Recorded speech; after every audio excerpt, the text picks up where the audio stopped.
Hello, hello, mayong morning na pud sa inyong tanan dira. Tara ubanan na pud nato si Ray. Kung unsaon niya pagkuha og gatas, guys, kanang ginainom ninyo nga fresh milk, guys. Mauna siya, guys.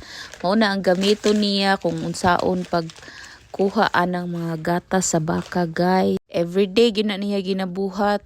2 times a day, buntag ug hapon na niya ginagatasan ang mga baka, guys. Ug mauday na ang machine, guys, nga ginagamit niya para makuha ng mga gatas sa baka, guys. Bago din na niya ipansak sa didi sa baka, guys, isa din ng pasiritag tubig ang mga didi ang baka, guys. Pasiritan sa naniyag mga tubig dira, guys, ug kanang cups, guys, iya din ang ginalimpyuhan, guys, bago na niya pansak dara sa tutoy aron makuha ang fresh milk. So maura to, guys. Sunod na pud, guys. Ubani na pud ko. Bye-bye.